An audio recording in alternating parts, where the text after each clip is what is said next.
let's see if we got good audio before we continue on any farther. Little audio test here. Making sure that we got everything working, making sure nothing's clipping. I don't typically do a lot of acoustic stuff on here. All right, sounds good, he says.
So, by request,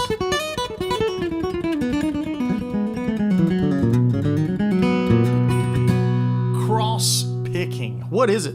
How you do it? Let's get there together. Hope everyone's having a great Tuesday. I've been listening to some bluegrass to kind of knock my rust off of the old grassisms. And man, I hear you guys loud and clear. A lot of picking. Everybody wants to talk about the right hand and the picking and how to get cleaner. Man, my whole foundation is built upon the rock, the solid rock that is bluegrass music.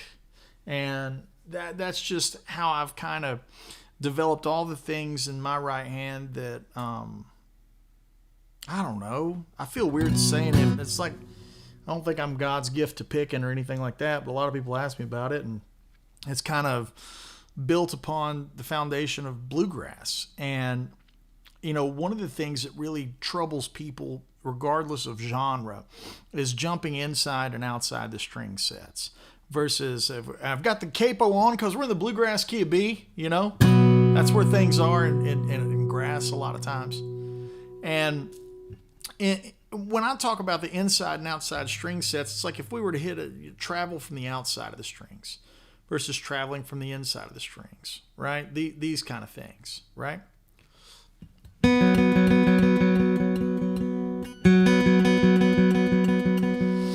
Now, in bluegrass, you have a lot of times where you're playing a line and you're traveling through the...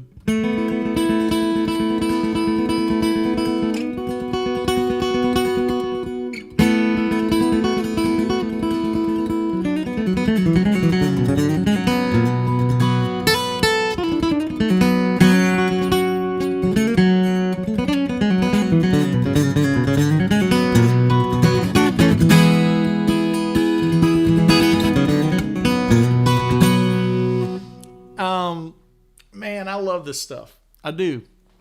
And when it comes to like John Petrucci-isms and Steve Morse-isms and all of the guys that kind of seem intimidating in the rock world, it's multiplicatively more difficult to do this stuff on an acoustic guitar. The strings are heavier, the picks are bigger, the guitar is bigger. It's just there's a lot more situation to wrestle around. So I thought I would kind of do a 101 right now. Thanks for the beer money, Simon. I appreciate you. People have been asking me in the comments, who are you talking to? I'm like, I'm talking to the chat, baby. We're live. We do this live without a net. I want to prove's not the right word. I want to display that things that are available as a player should be available, you know, most of the time. I don't want to say all the time because we all have a bad day every now and then. But most of the time, the things we do should be available from a technical facility standpoint. No miming, no faking it with MIDI play-alongs or any of this kind of stuff. You know, that stuff's great if you have the ability to do it ahead of time. However, we're starting to see through these fake guitar playing exposés that most people don't have. Most people are putting out this kind of stuff, superhuman stuff. They're not really They can't really do it, right? So if I want to be able to play fast, I kind of want it to be there.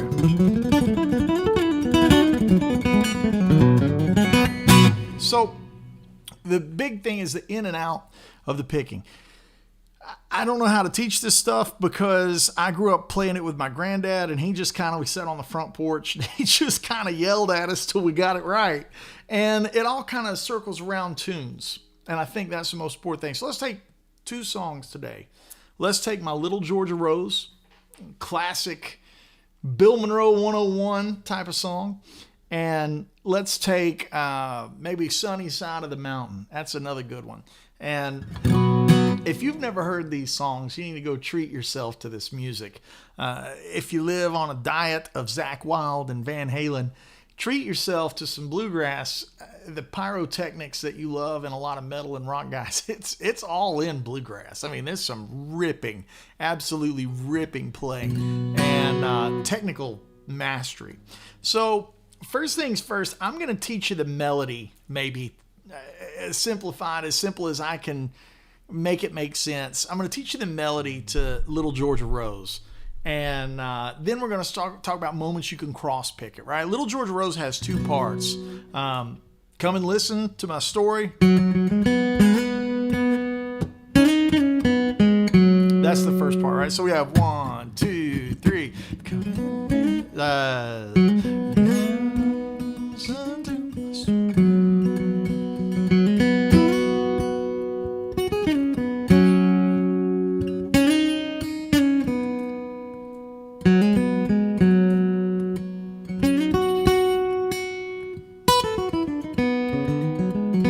So that's the chords behind that.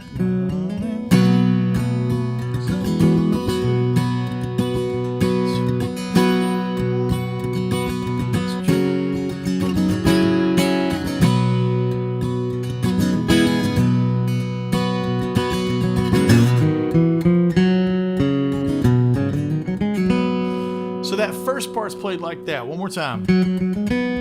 That's all right. Hey, let's do it right. Simple version.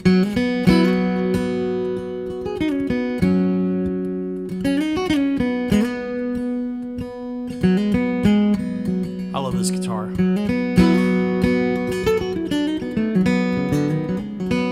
So now if we start having this, if we have some basic cross-picking ideas we start adding in, you have to ask yourself, what is cross-picking? First of all, it's just alternate picking, right?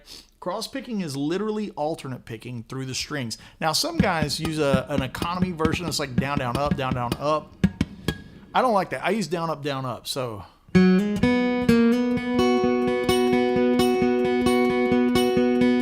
that's down, up, down. I'm crossing over the G string, coming down to the D string. Look at this. I wonder if we can turn on this second camera. Will this make it a thing? Yeah, baby. Look at this. Look at the technology. Clean that thing off a little bit. Okay, now you see the right hand right here? Look at that bad boy right there. Okay. It's down, or down, up on the same note, right? 2 different strings, same note. And then down on the B string. Skipping over the G to come back down to the D. There it is right there.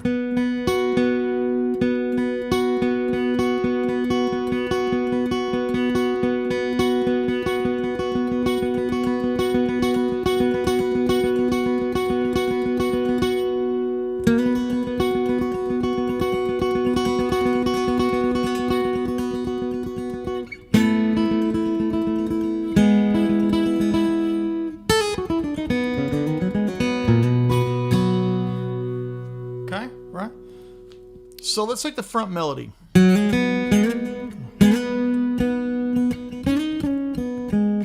we can have.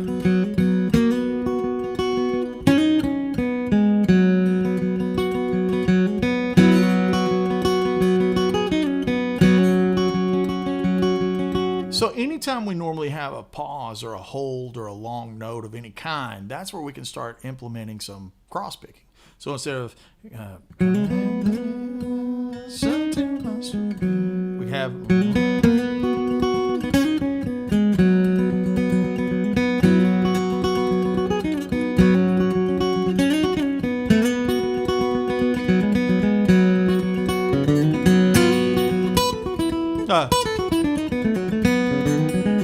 more time.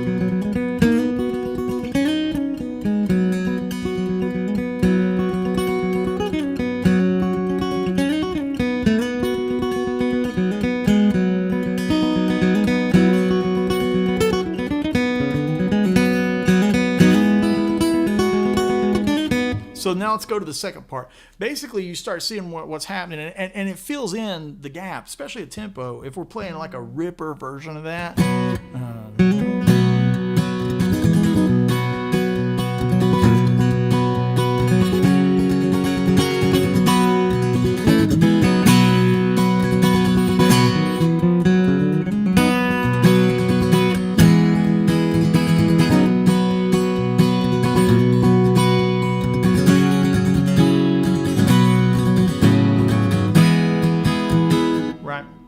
So on and so forth. So if we're at that tempo, we don't want to just play. It's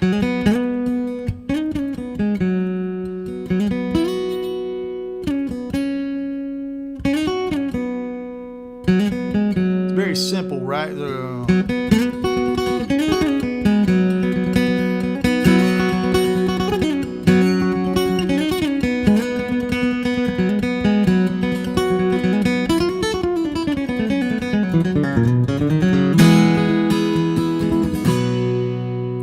Adding some real sass to it. Now, on the second part, we can really get into some cross picking because the melody goes like this.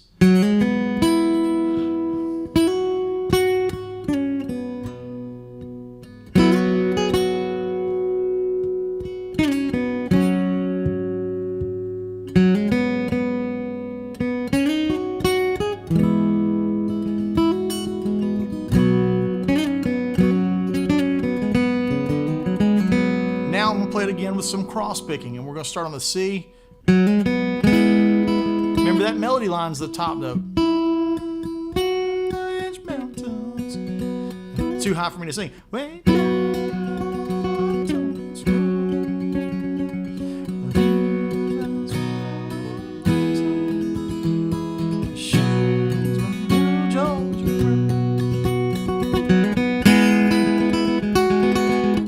Like that.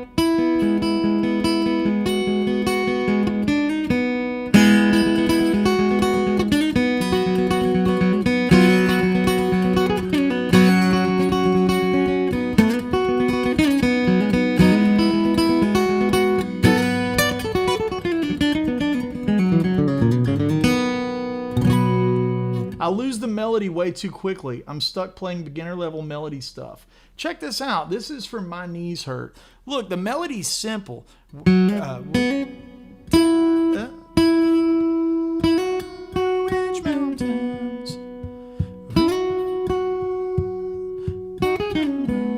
Just trying to get that much of it. So that's all we're trying to do. And with the chords, it's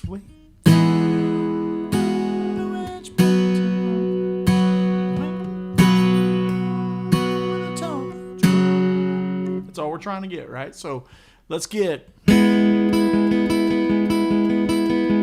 to get over that 4 chord where we're just playing the third of it, the 5th, and the root. And I'm doing the cross picking thing on those.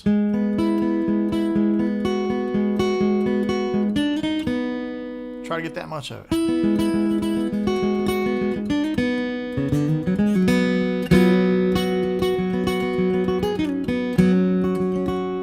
Right? And it starts to sound kind of banjo-esque.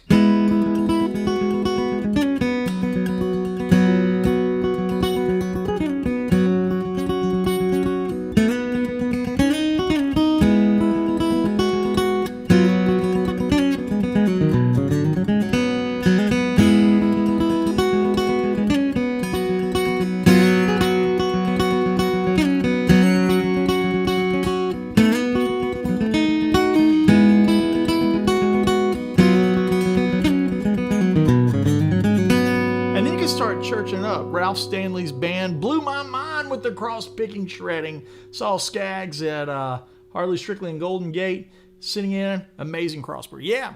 Yeah, dude, this is the royalty right here. This is where a lot of all that too many notes stuff, the Steve Morseisms, kind of all based in these banjo, Earl Scruggs. If you don't know that name, he's the guy that invented the 3-finger style of playing. You know, you had Don Reno, Earl Scruggs, J.D. Crowe in the New South, all that kind of stuff. And if you're familiar with a lot of bluegrass, this is 101, right? This is entry level. I'm speaking from a perspective to someone who's never heard bluegrass before in their life, right?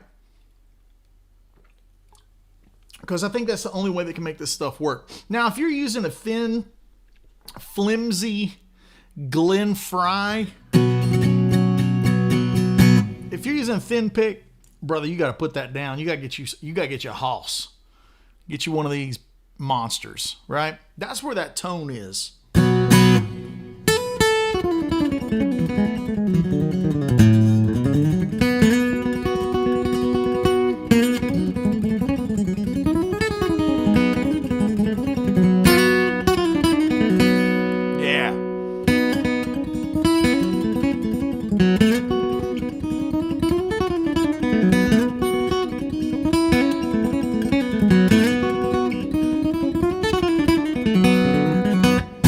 Like all of that kind of just, I don't know what it is, but it's, you got to get that kind of thing right there. And coming at it really soft without that intensity, I don't think the hand is meant to do it. Like you've really got to put some energy behind it. Now, look, it's such a fine line between staying relaxed and putting the emphasis and the whiplash into the note. But I could keep this tempo and talk to you. I'm super relaxed, and I'm just thinking about random chords that I can play and keep it going, right?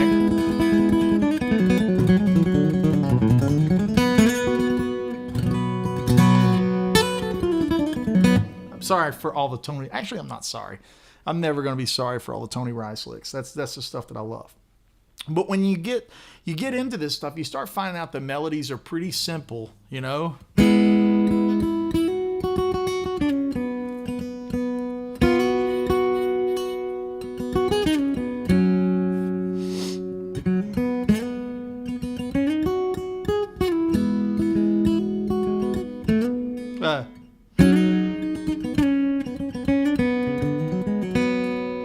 Trying to get you down the barrel of the second camera. So let's take that second section again. That's so high, dude. Those grassers sing so high. Typically, that song, for me to sing it, needs to be in G.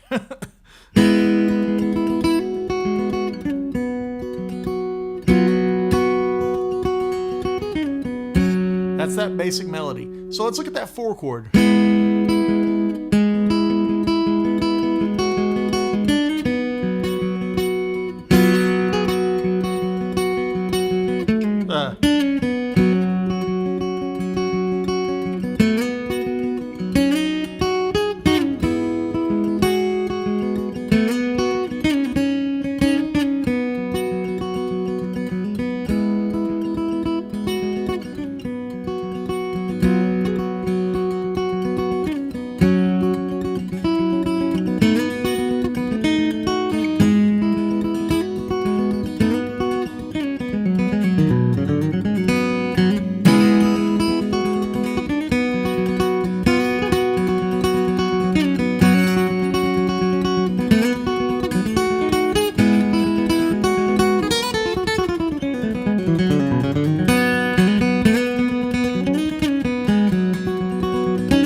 kind of grassed up and greased up, still paying a lot of attention and a lot of honoring that melody. You know, if you're just going to blow over that song, you're going to end up with some different stuff, right?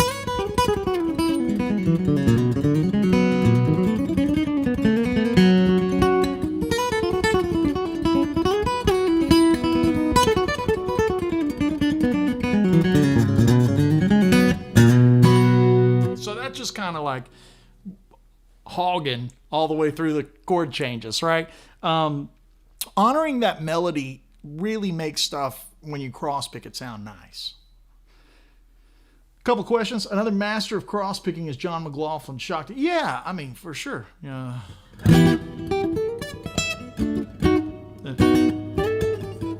Can't do it with the cable on, but that's all right. Yeah.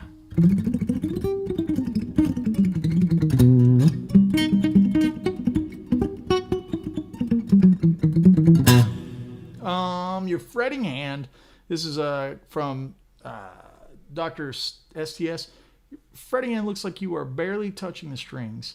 Is that intentional or just facility and technique? I mean, you don't need to overplay, right? You don't need to press too hard. I mean, if you see, man, it's just hard enough to hit the note. Right there.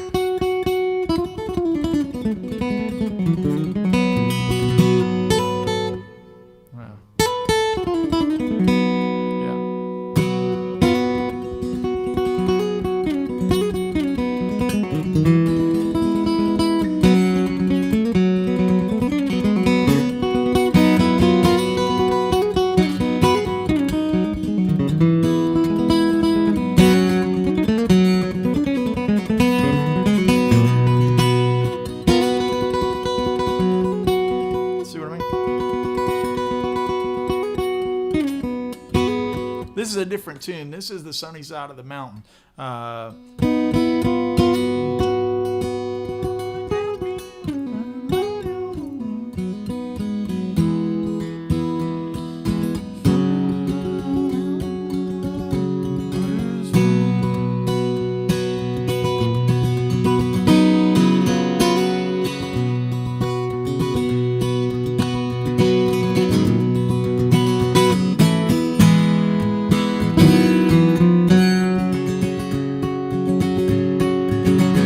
No, my action's not really low. This is stock.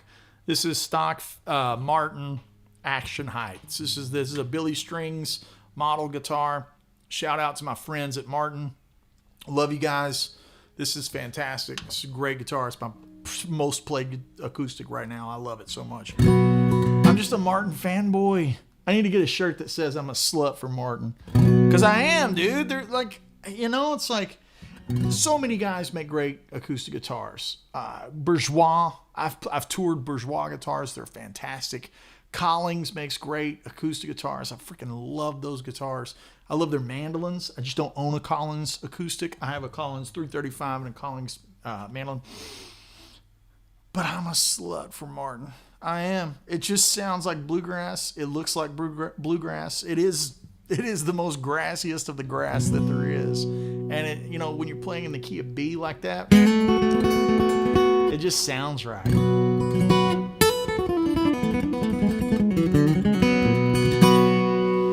Yeah, it should be in the logo though. The CF Martin logo. Not just some random Martin. Not just a regular guy named Martin.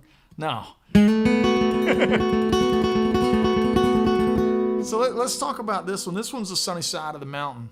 And it's an interesting tune when you play it out. Guys that are singing in the verses, they'll hold the high note indefinitely until it's time to go to the four chord. It's very cultural and you kind of feel it. So it'd be like...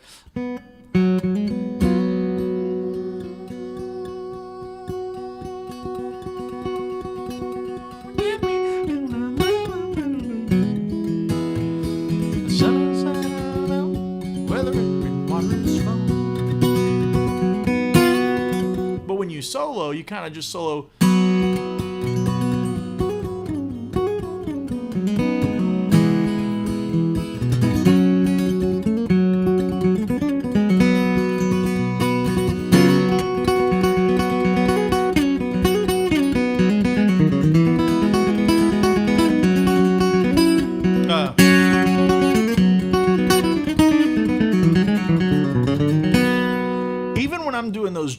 those G runs. I'm really...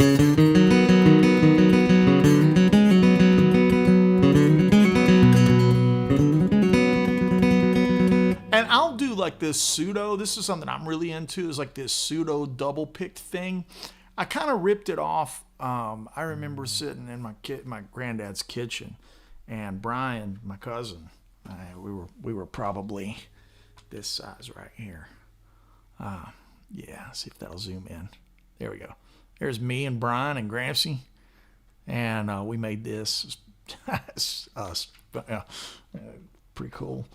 Brian was trying to learn how to do the double shuffle, and it's got this up down or down up down kind of motion. It's this kind of thing on the bow, and I started like working out how to do it on the guitar. Actually, I was on the mandolin. It wasn't on the guitar. So I kind of come up with this thing. It's like you have the cross picking thing that's going on. That's clearly 3 different notes, right? It's the low D string, it's the middle G, and then the high D, which makes that power chord thing. So when I'm talking about it and I'm playing it light, that's not really how I would play it in song. It'd be like this.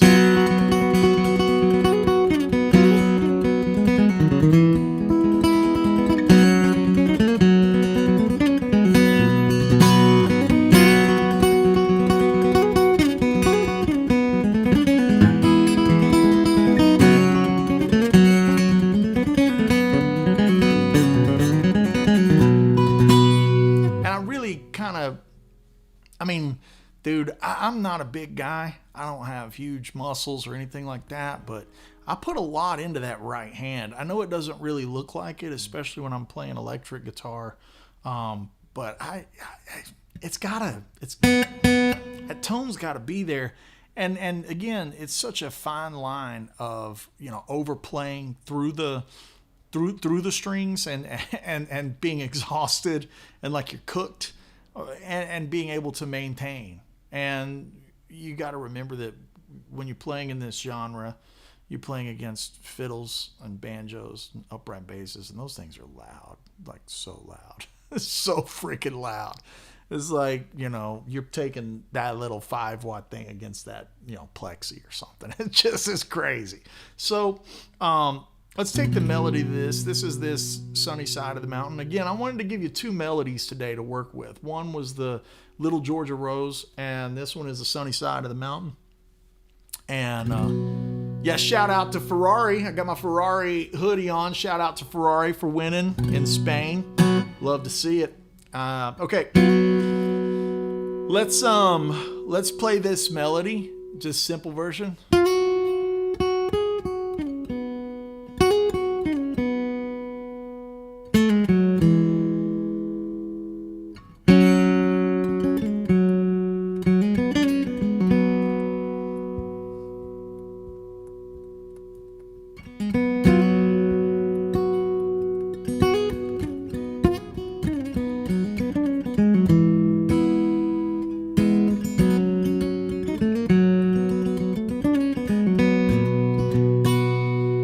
Start implementing the cross picking. I'm going to bring the tempo back even farther.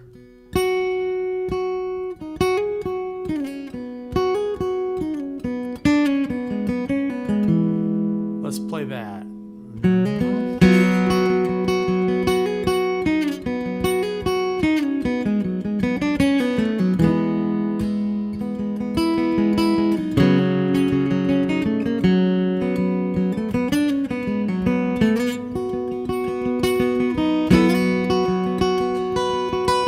On that top string too.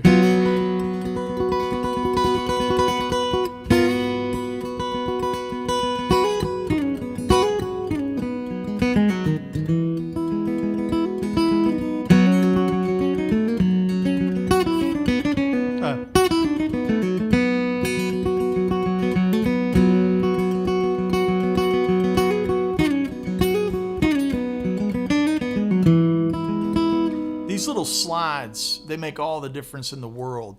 They're around all the thirds. So if you have...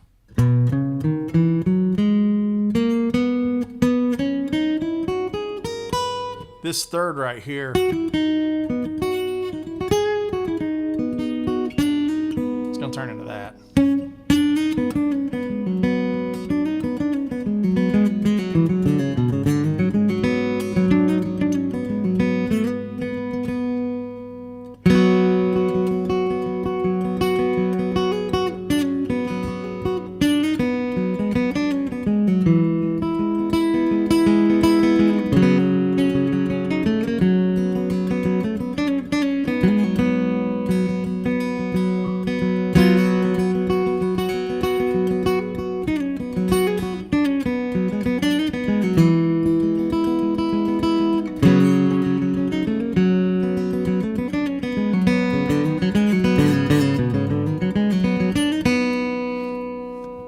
Faster.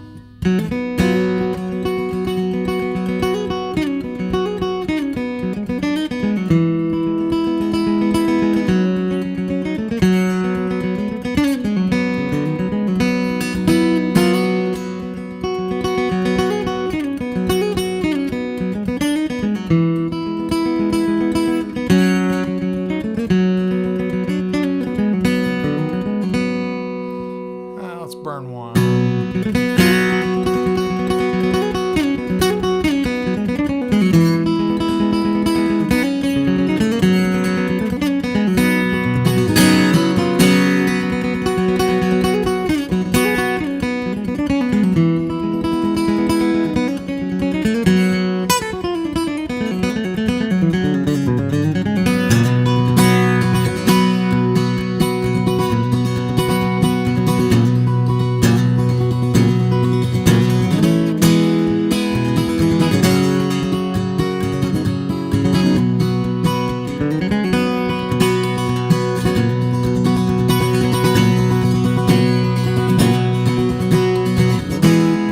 I'm just pretending a singer's singing that.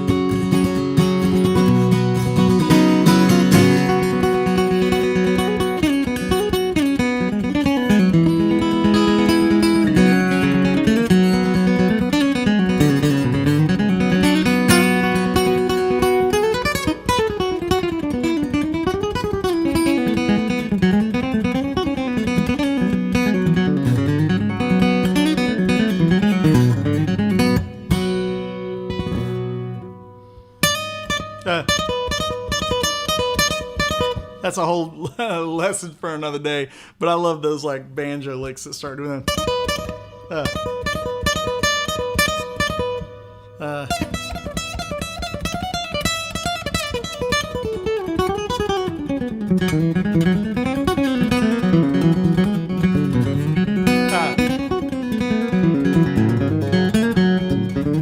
So those G runs can exist in the key of D when you get to the 5 chord as well.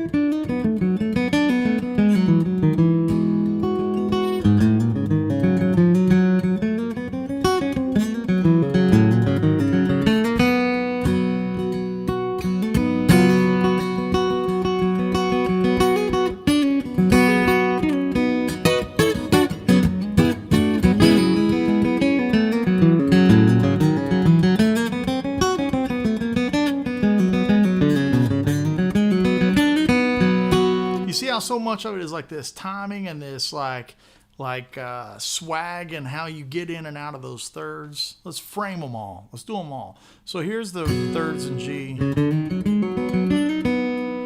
You'd have one here. Like that, right?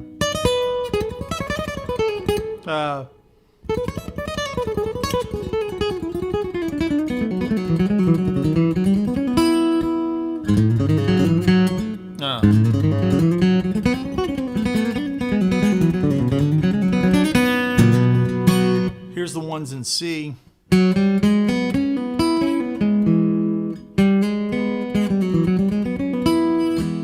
And then here's D.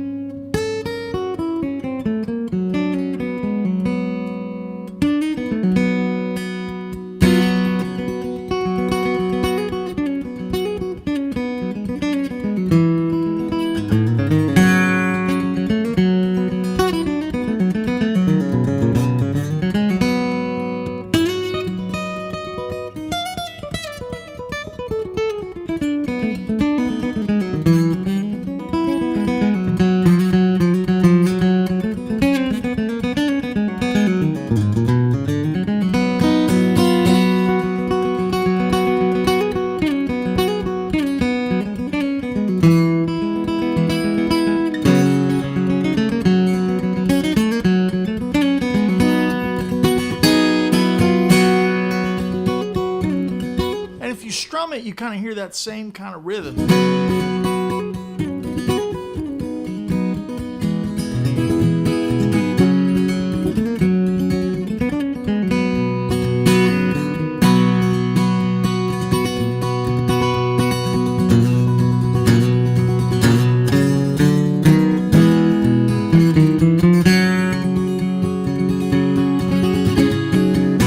Right?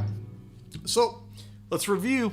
The melody of that one is Sunny Side of the Mountain. And then the other melody we did was Little Georgia Rose. And the chorus...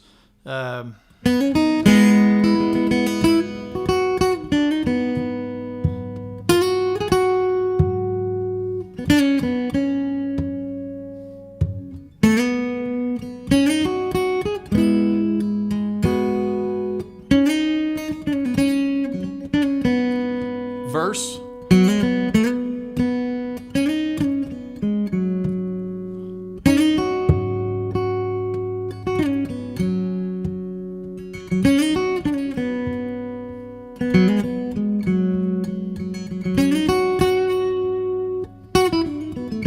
Chorus.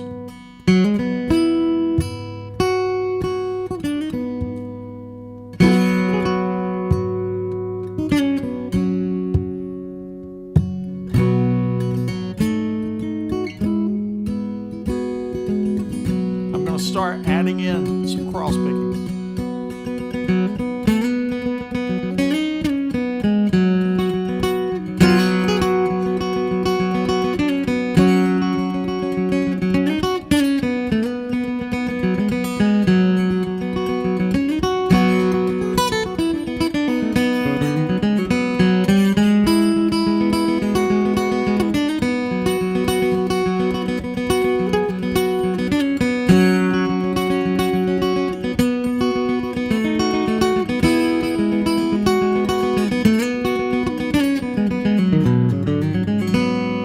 Speed it up.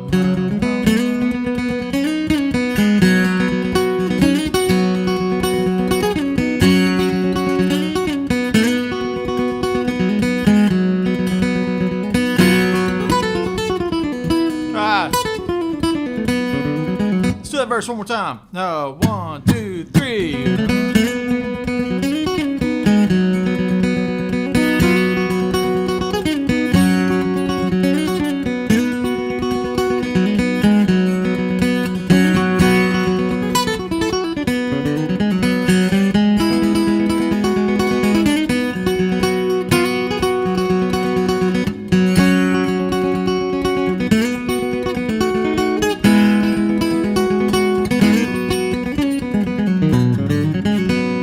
Some other inflections on that chorus. One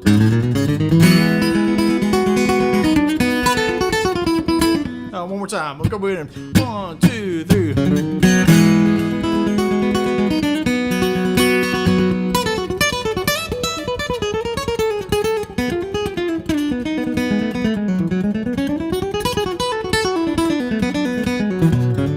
One more time on it. Okay, here we go.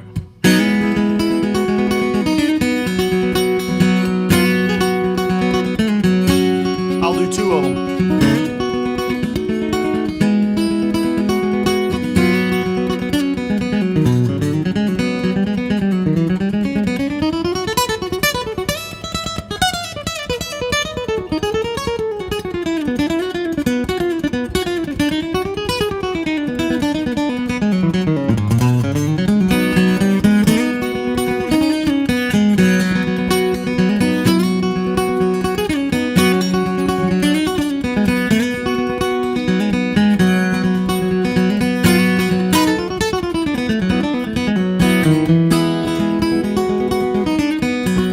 It's a little easier for me to kind of get in the groove of playing if I'm not teaching. It's such a weird thing that happens in my mind. I have to kind of like, I have to either be the performer and the artist or the teacher. When it starts to like merge in the middle, I start hearing a bunch of bad notes and stuff. But yeah, when I play as if I'm going to play it, yeah. Right?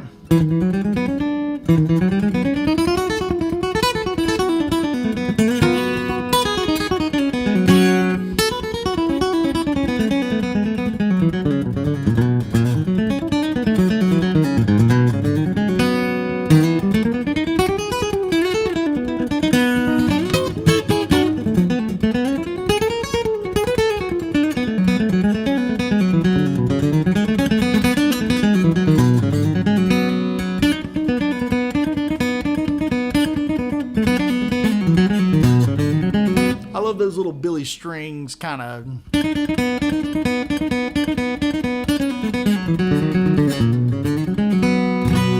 Right? Totally a crash course in this stuff. And again, the basic entry level one.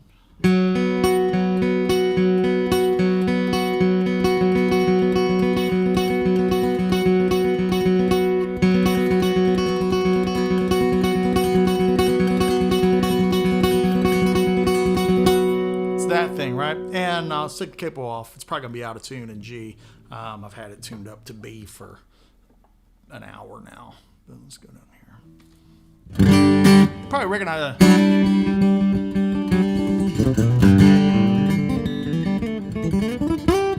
A lot of Country Boy is hybrid picked. So when people think of Country Boy as a cross picking tune, it's really not.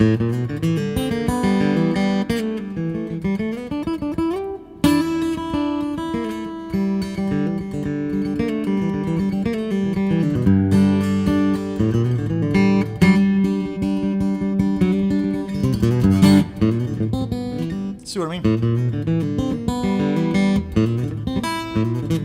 Oh, sorry.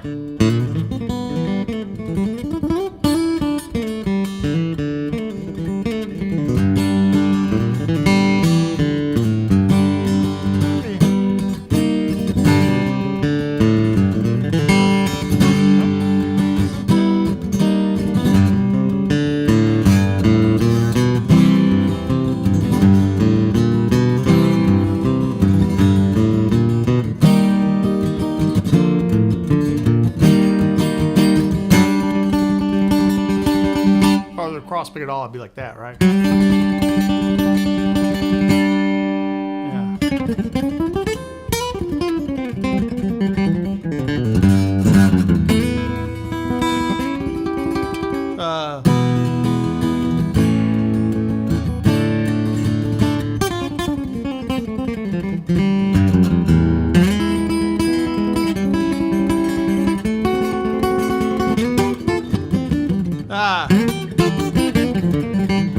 One more time.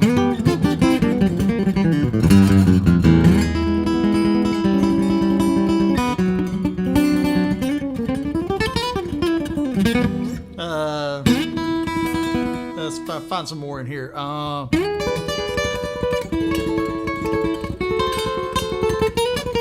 Yeah. Come and try that one more time.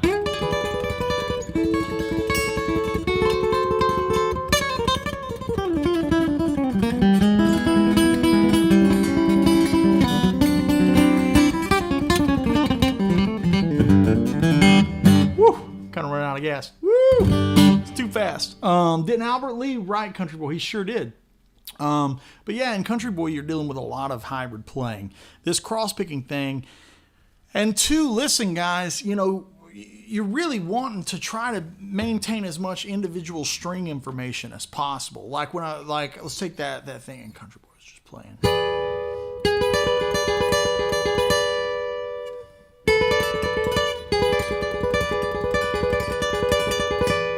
You're not looking for, right? You're looking for those individual notes.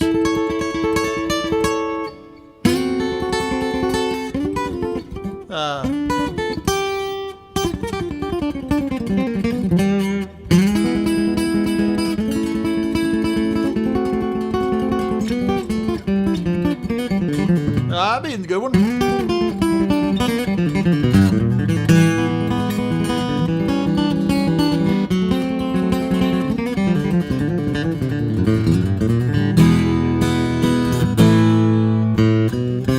Tag. I forget the tag. Something like that. I can't remember it. I'm trying to call off the top of my head. Let's turn off this second camera and do some Q&A here. Hope you guys dig that. Listen, we're not going to beat it up, but Toman did sue Fender. They want some kind of demand of description type of thing. If you guys are interested in that stuff, check out Rhett's channel. Rhett Shull's channel has got a good breakdown on it. My boy John Cordy, shout out to Jonathan. he has a good breakdown on it. He's been keeping up with all the Fender stuff. Look, I think it's fine. Fender, however, did release a made in Mexico Telecaster with 2 humbuckers and a tremolo arm. All I'm saying is there weren't a lot of those in 2014. That's all I'm going to say. We took it as a compliment. Charvel puts out a flat black 24 fret, 2 humbucker, tremolo arm. Didn't exist before 2014, did it, kids? Imitation is the best form of flattery. We didn't send out a cease and desist, did we? No, we just made ripping guitars. I think the name of the game with this whole Fender thing, make ripping guitars. Just make rippers. Problem solved, you know. Yeah, shake my head. Like, I'm out. At this point, I'm out. Look, you guys know I love Fender, and I want Fender it's hanging right there. Like, do good. Make good stuff. Be good. Lead. Don't cease and desist, people. That's foolish. I think heads are going to roll. Who knows? Who knows what's going to happen with all this stuff? But it's definitely escalating because now you have Thomann involved, and Thomann is a billion-dollar company. Is that right? Maybe 2. I know Sweetwater's at $2 billion now, so I can't imagine Thoman's not.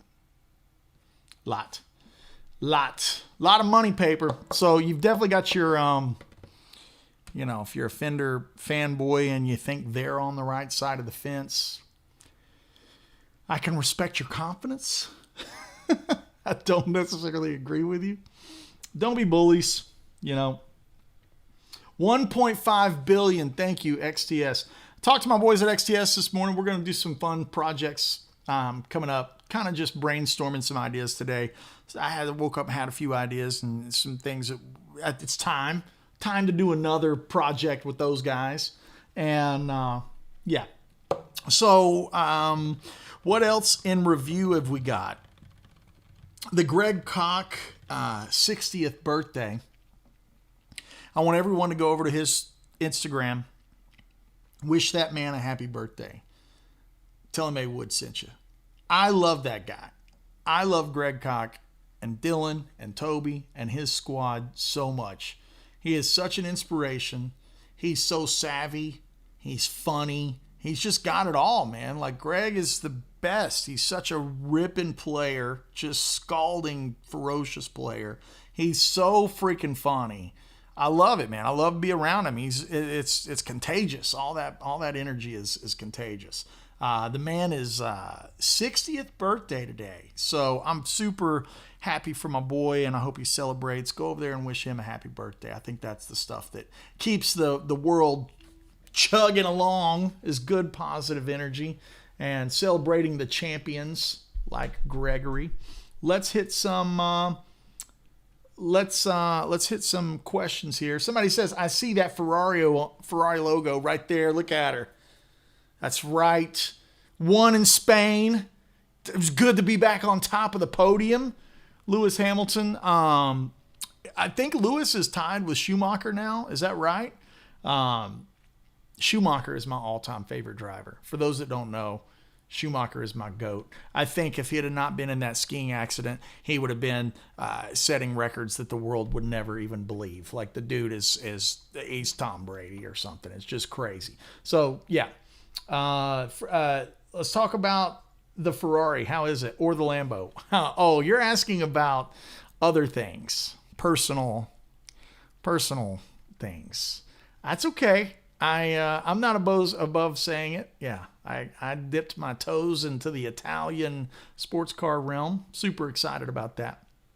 And getting a little paint correction, and then we're going to go do PPF and all that stuff. Excited. Super excited. Let's see here in the questions. We got I'm scrolling all the way back up to the top. And down here where I think we finally got long, short, long. I could never get the hang of the fiddle stuff too. Yeah, so he's talking about the bow. Paul Sprouse 7239. Hey, Paul. Hope you're doing well. Long-time listener, first-time caller. He says, Andy, I'm grateful for this. It's surreal. I guarantee I will rewatch this about 50 times. Thanks, brother.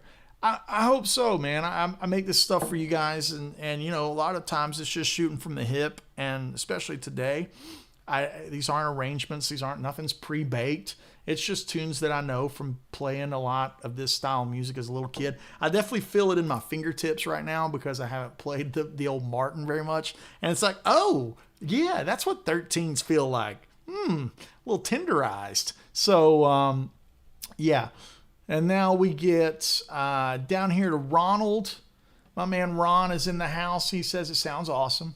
He says, my dad taught me the wildwood rose when I was 12. I'm assuming you mean the wildwood flower, right? It very much, see if I can recall that.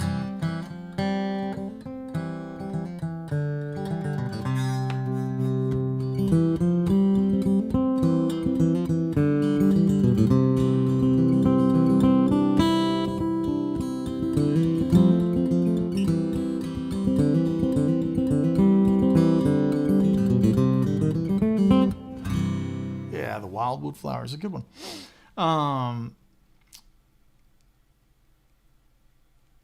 Let's see here. This is Knees Hurt. What do you mean when you say the third of C? The third of G? Yeah, that's what I mean. So if we take the C major scale, because like on a piano or keyboard, there's no accidentals, there's no black notes, just the white notes, and we play C, D, E, F, G, A, B, C. The third and the fifth in combination with C, which is the root, that's what makes the chord. So there's your major triad. And if you wanted to make it a minor triad, you would simply lower the third. So let's look at this in a power chord. Like a power chord, people don't realize there's only 1/3 in it. A lot, I say people, beginners don't realize this. Some intermediates don't realize this. We only have 1/3 in this chord. We have 1, 5, 1. There's the power. 3, 5, 1. So there's only 1/3 in there. The third is really melodic. That's where a lot of the melody lies.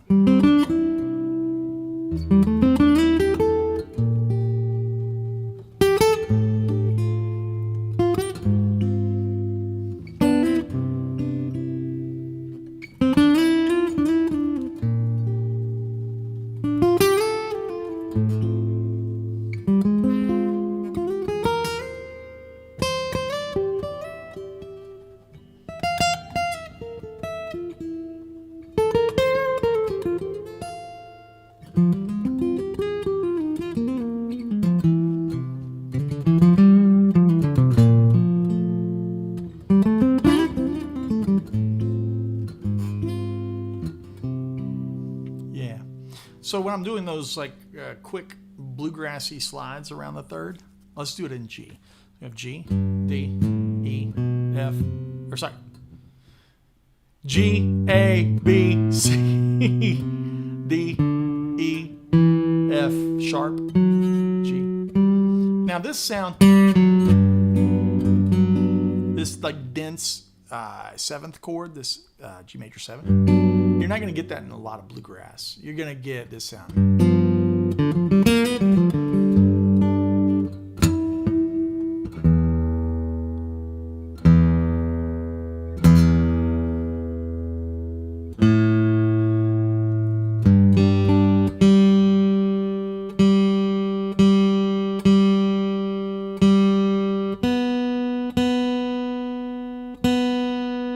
Sorry, I know it's annoying.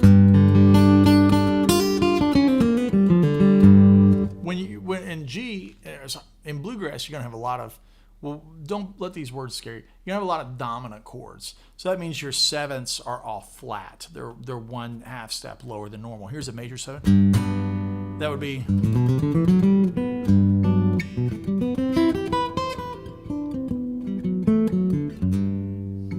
And then the dominant.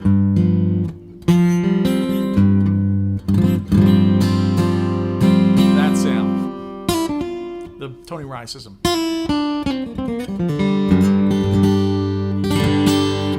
So So the from there, we're gonna have the third again, but this is really plain sounding. That's more fill tune-esque.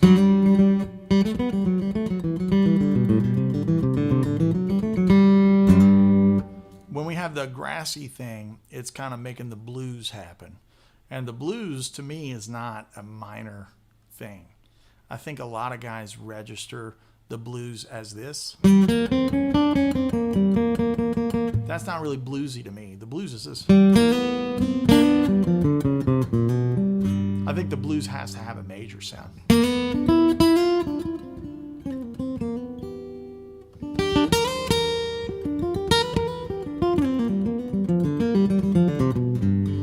So when we have this sound, yeah,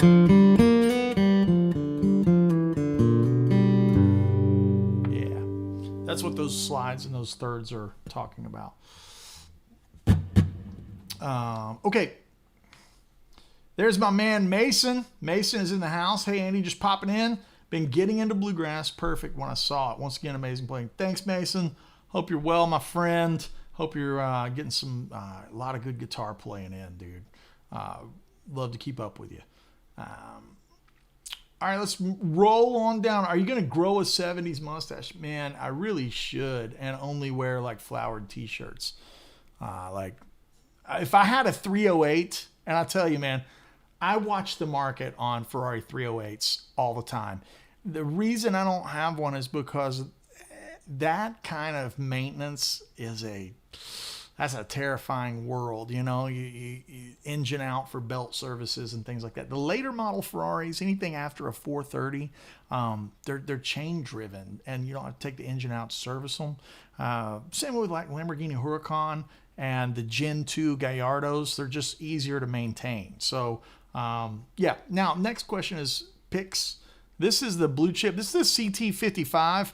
I think it's a ripper. I like this size. It feels good. I use it on mandolin too. I love Matt and those boys at Blue Chip. What's the biggest difference between your playing back in the day around the Scott Stapp days and you're playing now? Because you've been playing at such a high level the whole time. Maturity, melodicism. Like back in the Scott Stapp days, I was just like a dog chasing an ambulance. As he says in the Batman movie, I don't know what I'd do if I caught it. Now I think I play with a little more intent. I'm okay with everything not being bombastic. That way, if I do something that's a little flashy, it's special. Back then, I was trying to make everything on 11 all the time. And same way with the tone, I was just like the diesel on full tilt. Just like as much of everything as we could go. There wasn't a lot of like intent and statement behind it. Now I feel like I've been kind of set free. The truth will set you free. And I could play a song like Shoot the Sun Down and be okay with it, and it not being on full tilt assault the entire, like everything can't be free range chicken. You know what I mean? Like it's just exhausting. I think there's a lot of bands that do that. That's like full tilt the whole time, especially in metal and prog. And I think good for them. That go be full. I just can't. To me, there's a whole other shade and a whole other color palette to paint with. That's the dynamics of music and the storytelling aspect. And I think younger when I was with Scott and in those early days, it was all about the nuclear arms race. How crazy is the time signature? How crazy is this? How crazy is that? And it was very much an arms race approach. And then I just woke up one day after my career started rising up just a little bit, and I started getting put on gigs with like Andy Timmons, and I was getting my butt kicked because he could just delicately, just play a melody that just sounded like if anybody talked in the room that the eggs would just shatter, the glass would shatter. And that was really impactful.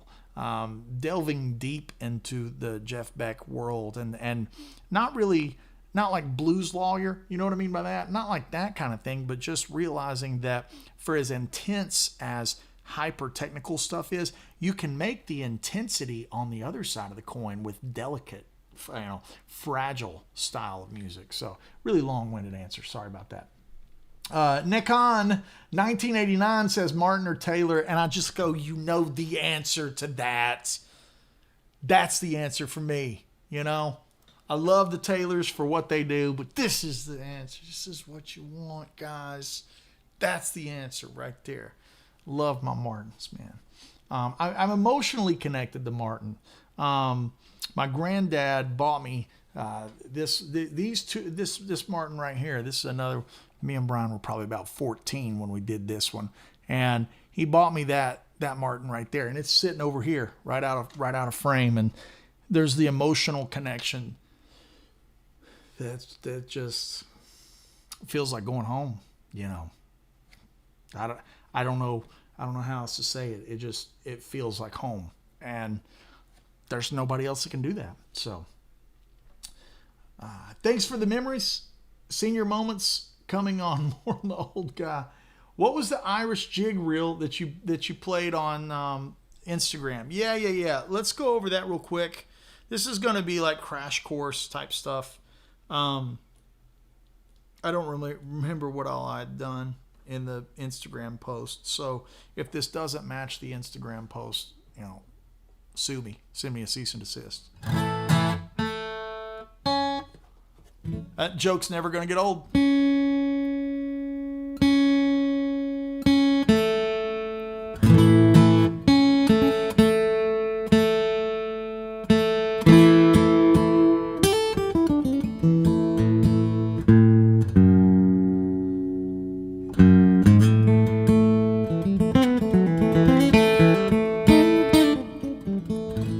So I was playing Red-Haired Boy, and the tune goes like a...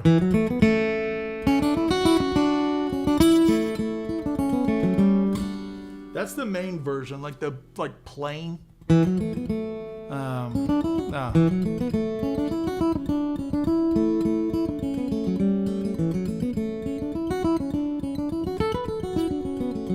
Really nice and simple, right? So when we have those Irish Celtic is the word, those Celtic triplets.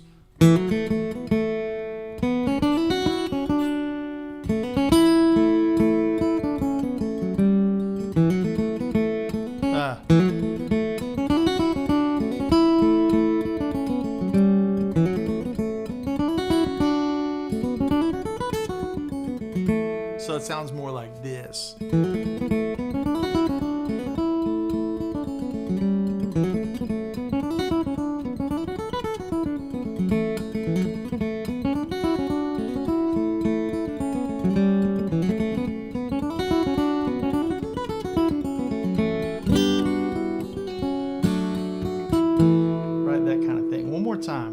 One more time. Here we go. Slow.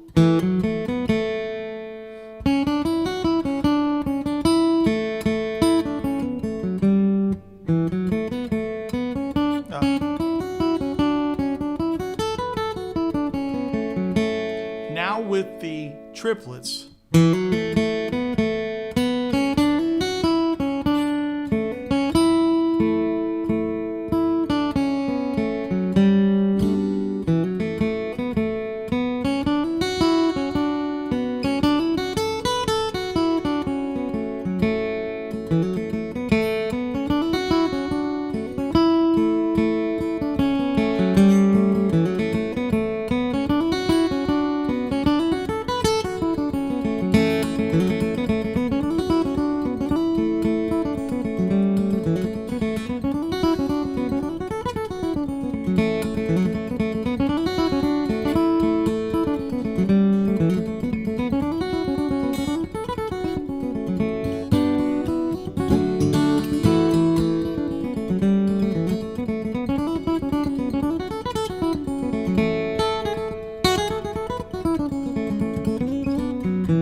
Crosspicking.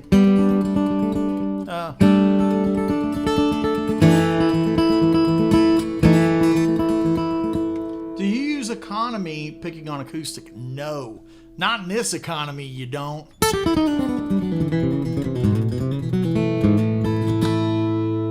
Yeah, it's all alternate pick because that's just the way we should do it.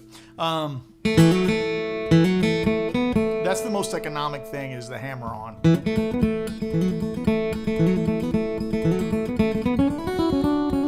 Yeah. Yeah.